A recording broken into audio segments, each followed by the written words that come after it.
তারেক রহমান যখন বাংলাদেশে প্রবেশ করলেন বা ক্ষমতা এসেও কিন্তু তিনি কিন্তু একথাটাই বলেছেন যে রসুল সাল্লাল্লাহু আলাইহি ইসলামের আদর্শ ন্যায়পরায়ণতার ভিত্তিতে রাষ্ট্র পরিচালনা করবেন। ওনার কিন্তু চাওয়া থাকতে পারে, ওনার প্ল্যান থাকতে পারে সেভাবে, কিন্তু ব্যবস্থা পরিবর্তন না করলে, এই বিদ্যমান ব্যবস্থা দিয়ে উনি কিন্তু সেটা পারবেন না। দেখেন, আমি একটা উদাহরণ দিচ্ছি, আমার বেলা যেটা ঘটছে উদাহরণ দিচ্ছি, সেটা হলো উত্তরাতে আমরা আজকে প্রায় উত্তরা আমাদের বাড়ি, আমাদের জায়গা, উত্তরা আমরা স্থানীয় বাসিন্দা, তো বিভিন্ন মাদ্রাসা সেখানে গড়ে উঠেছে। এরই মধ্যে উত্তরা বেশি একটা পুরানো শহর না, শহরতলি বলা যায়। তো গত কয়েকদিন আগে সেখানে মাদকের বিরুদ্ধে এখানে কওমি মাদ্রাসা ভিত্তিক কিছু মৌলবী, কিছু মুন্সি, কিছু হুজুর, তারা আইম্মা পরিষদ নামে নতুন একটা সংগঠন তৈরি করেছে। দেখেন, নতুন সংগঠন। এনারা কিন্তু এর আগে হেফাজত ইসলাম বা খেলাফত এ ধরনের সংশ্লিষ্টতা আছে। তো মাদকের বিরুদ্ধে কথা বলুক, এতে আমাদের কোনো আপত্তি নেই, আমরাও এতে একমত, আমরাও মাদকের বিরুদ্ধে।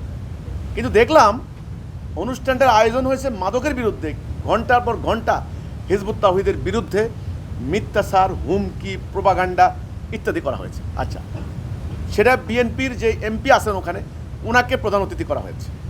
আমরা ওনার সাথে কথা বলেছি, আমরা কিন্তু এমপি সাহেবকে বলেছিও যে দেখুন, ওরা আপনাদেরকে দাওয়াত দিয়ে, বিএনপির নেতৃবৃন্দকে দাওয়াত দিয়ে, তাদেরকে মঞ্চে বসিয়ে তারা কিন্তু তাদের অভিপ্রায় বাস্তবায়ন করতে চায়। এই ব্যাপারে বিএনপিকে, তারেক জিয়া সাহেবকে, ওনাকে সতর্ক হতে হবে। ঠিক আছে, এখন আপনি মাদকের বিরুদ্ধে মিছিলের ডাক দিলেন, বিএনপির নেতাকর্মী স্বাভাবিকভাবেই সরকারে আছেন, ওনারা মাদক, সন্ত্রাস, মব ইত্যাদির ব্যাপারে থাকবেন মাঠে, কিন্তু ওই গোষ্ঠীটি, তাদের কর্মসূচি কিন্তু আলাদা। তারা কিন্তু দেখেন হ্যান্ডবিল রচনা করে উত্তরা এলাকায় প্রচার করেছে আমাদের বিরুদ্ধে। তো কাজে আমাদের মানবাধিকার, আমাদের বাক স্বাধীনতা যারা স্বীকার করে না, আমরা এখন সেখানে হুমকির মধ্যে আছি।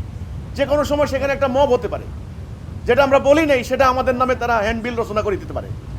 তো কাজে আপনি যে বললেন যে তারেক জিয়া ক্ষমতায় এসে তিনি অভিপ্রায় ব্যক্ত করেছেন, তিনি আশাবাদ ব্যক্ত করেছেন, বা তিনি নিয়ত করেছেন যে রাসূলুল্লাহ সাল্লাল্লাহু আলাইহি ইসলামের আদর্শ মোতাবেক রাষ্ট্র পরিচালনা করবেন, ওনার এই নিয়তটা ভালো, আমরা অ্যাপ্রিসিয়েট করছি। কিন্তু এই বর্তমান এই উগ্রবাদ, এই ধর্ম ব্যবসায়ী গোষ্ঠীর তাবেদারি করে বা তাদের মাথায় হাত বুলিয়ে, অথবা চলমান ব্যবস্থাকে কায়েম রেখে উনি রাসূলুল্লাহ সাল্লাল্লাহু আলাইহি ইসলামের আদর্শ মোতাবেক আসলে রাষ্ট্র চালাতে পারবেন না।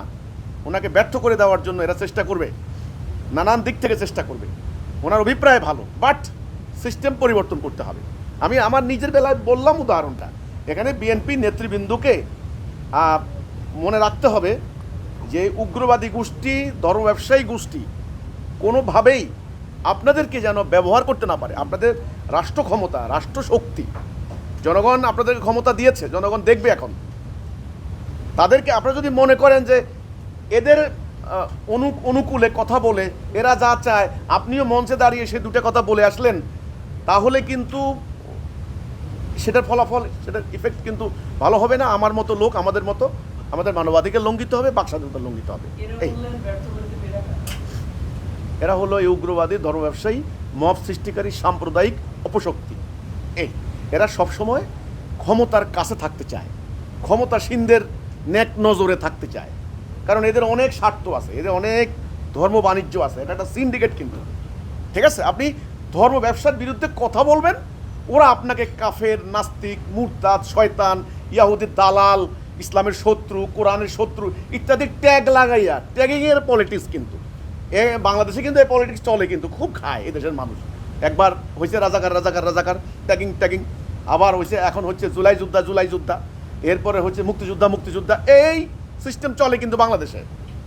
ওকে, তো কাজেই এখন আপনাকে ট্যাগ লাগাই দিবে যে এই লোকটা ধর্মের বিরুদ্ধে, এই লোকটা নাস্তিক, এরে মারো, এরে ধরো। তো এখন আর কেউ কিছু বলবে না।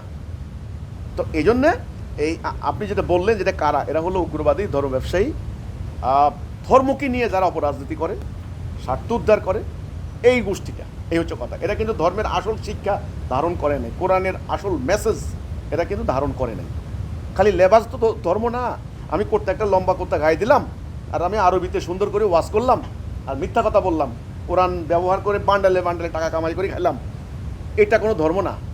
ধর্মের হলো ন্যায় বিচার, সত্য কথা বলবা, সঠিক কথা বলবা, ন্যায়সঙ্গত কথা বলবা, অন্যায়ের বিরুদ্ধে সংগ্রাম করবা, এটা হলো ধর্ম।